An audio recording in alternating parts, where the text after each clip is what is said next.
Et ce que j'aime beaucoup, c'est que ce serait un énorme coup de poing, dans l'estomac de la contrefaçon. Je sais pas comment le dire autrement, mais, alors les NFT, c'est quelque chose de vraiment tout nouveau, tout le monde en parle. Est-ce que Tan, tu pourrais, nous expliquer un petit peu plus qu'est-ce que c'est et en quoi ça consiste? Alors je pense que, avec les dernières semaines, vous avez peut-être vu des images, de l'art en fait, virtuel, par exemple le Nyan Cat ou encore les images de Donald Trump, les tweets d'Elon Musk en fait, qui sont vendus à des centaines de milliers, voire des millions de dollars. Ce qui est c'est quelque chose qui est complètement, fou et pour savoir ce qui est NFT, ça veut dire non fungible token. Donc c'est quelque chose de non, fongible, contrairement au Bitcoin. Le Bitcoin est quelque chose de fongible, ça veut dire que vous pouvez échanger un Bitcoin pour un autre même Bitcoin avec la même valeur à un instant T. Ce qui n'est pas du tout le cas avec un NFT. Les NFT aujourd'hui servent à justement à authentifier des œuvres d'art ou encore un objet physique pour garantir justement à son acheteur l'authenticité de son produit. Par exemple, si je prends les stabilos ici, par exemple, ici, je vais faire certifier le premier et le deuxième, mais ils n'auront pas forcément la même valeur parce que, je ne sais pas, pour X ou Y raison, la couleur bleue est plus chère que la couleur verte, etc., etc. Au final, un NFT, c'est un certificat d'authenticité virtuel qui s'inscrit directement dans la blockchain, ce qui fait que une fois que c'est inscrit dans la blockchain, on pourrait plus jamais changer. Et donc, si vous l'avez acheté des œuvres d'art certifiées NFT, eh ben, vous êtes sûr que il n'y aura pas d'autres de copier, quoi. Donc voilà, c'est ça un peu la différence entre un actif fongible et un actif non fongible. D'accord, ouais, c'est vraiment quelque chose de fiable à 100. C'est quelque chose qui n'est pas falsifiable ou, recopiable, ou, qui ne peut pas être recopié par, n'importe qui. Non, parce que, effectivement, on ne peut pas parce que si jamais, quelqu'un veut justement modifier la ligne de code pour dire: «Ah bah tiens, au finalement, ce cette montre, par exemple, appartient pas à monsieur X, mais appartient à monsieur Y».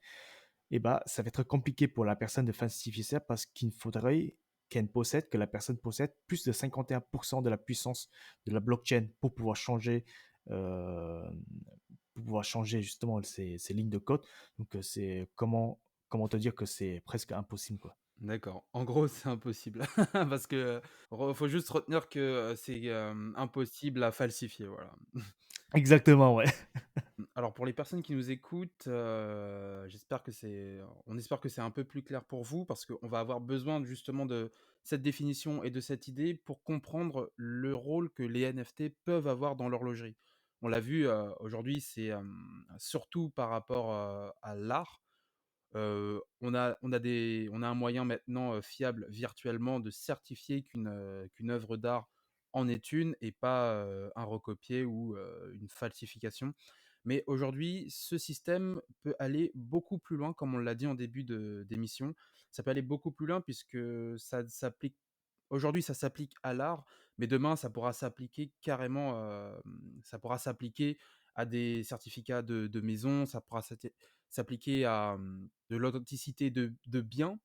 Et par cette authenticité, on retrouve justement, la valeur refuge. Et la valeur refuge, vous le savez, on retrouve l'horlogerie. Pourquoi cette approche du NFT est intéressante pour l'horlogerie? Puisqu'on aurait un moyen, 100 sécurisé de certifier de l'authenticité d'une montre, par n'importe qui et n'importe quand.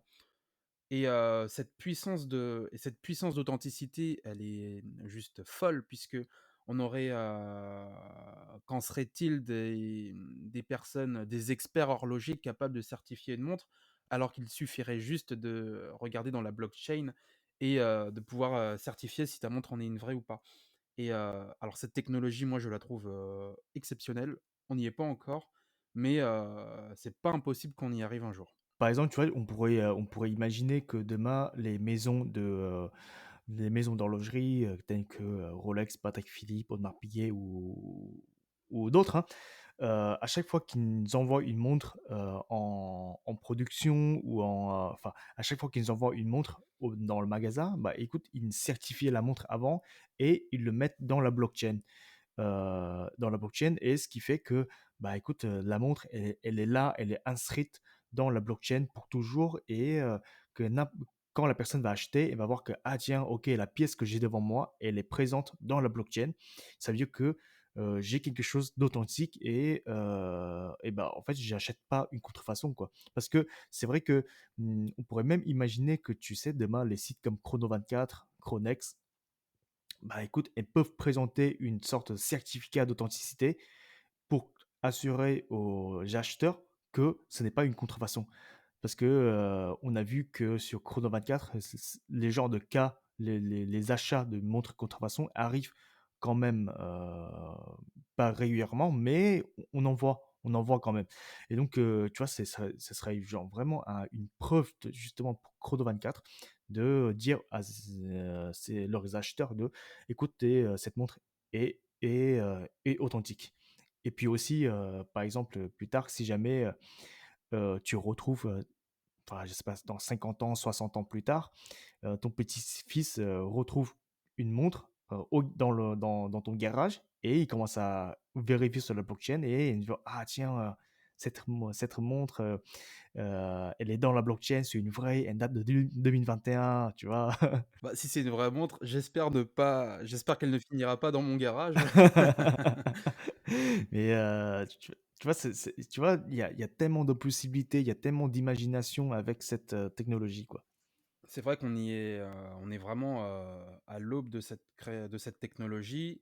On est tellement au début qu'il y a encore énormément de choses à développer, énormément de choses à imaginer avec cette technologie et c'est pour ça que, on a pensé directement à l'authentification des montres puisque ce serait un moyen, mais 100 sûr de savoir si ta montre est une vraie, une fausse. Tu en as parlé, Tan, sur Chrono24 et d'autres sites de revente de montres. Ça peut arriver qu'on pense que le modèle soit vrai et il s'avère qu'il soit faux. Avec le modèle NFT, il est absolument impossible de faire erreur sur la provenance de la montre. Et ce que j'aime beaucoup, c'est que ce serait un énorme coup de poing dans l'estomac de la contrefaçon. Je sais pas comment le dire autrement, mais ça serait juste incroyable puisque aujourd'hui, on en a parlé dans l'émission sur les contrefaçons. Les marques, enfin les fausses en tout cas, sont de plus en plus performantes, sont de plus en plus fortes pour reproduire des faux modèles, tellement que parfois il est presque impossible de discerner si c'est une vraie ou une fausse, à moins de la désosser pièce par pièce.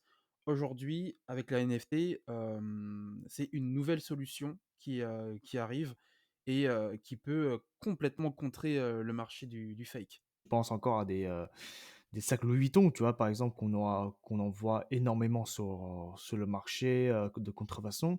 C'est une technologie qui pourrait nous aider justement à faire ralentir le marché. Et on pourrait même imaginer aller encore plus loin. L'idée du NFT, c'est d'avoir justement une forme de privilège, d'authenticité. Vous êtes la seule personne au monde à avoir ce modèle. Et on pourrait, au-delà d'un seul modèle, on peut imaginer une collection de 1000 pièces ou, je sais pas, 3000, 5000, 10 000 pièces horlogères et on aurait, justement, vous faites partie d'une des, 10 000 personnes à avoir ce modèle et ce qui fait forcément grimper la valeur et on n'aurait plus, de contrefaçon, falsifiable, de documents. On aurait quelque chose, encore une fois, de complètement sécurisé et d'unique. C'est finalement ça que les gens recherchent, c'est, quelque chose d'unique, c'est, l'authenticité et la certitude d'avoir quelque chose que les autres n'ont pas. Et ça, c'est, l'une des grandes forces du NFT, c'est de pouvoir justement, jouer de ça. La question que je me pose, c'est comment les maisons vont faire pour justement de dire que, OK, c'est leur blockchain, c'est leur signature et qu'il y a pas quelqu'un d'autre qui vienne justement falsifier la signature des NFT, tu vois? Ou peut-être même on aura une authenticité de la contrefaçon. T'imagines un marché de contrefaçon qui explose et commencer à certifier leurs montres fake. tu vois? Il faut avoir une façon qui justement, être sûr que c'est la maison Rolex, Patek Philippe, Audemars Piguet qui ont, certifié, la montre en question, quoi. Bah, ça va forcément jouer sur le numéro de série, parce que, encore aujourd'hui, le numéro de série, ça fait un peu polémique. Les gens qui vendent leurs montres n'aiment pas trop, exposer le numéro de série et à raison parce que finalement, aujourd'hui, c'est l'empreinte digitale de ta montre, le numéro de série. Si tu as le numéro de série d'une montre, tu peux la dupliquer autant que tu veux et selon la qualité de la contrefaçon, tu auras une montre similaire. Alors, j'ai pas envie de teaser, mais je pense que beaucoup de maisons horlogères seraient prêts à payer une coquette somme pour la personne qui résoudrait ce problème, clairement. Bah écoutez, on arrive à la fin de cet épisode sur les nouvelles technologies avec les NFT et l'horlogerie. N'hésitez pas à nous dire ce que vous en pensez dans les commentaires. Vous pouvez laisser également un pouce bleu avant de partir. Et quant à nous, on vous dit à très bientôt pour un nouvel épisode. Salut! Salut!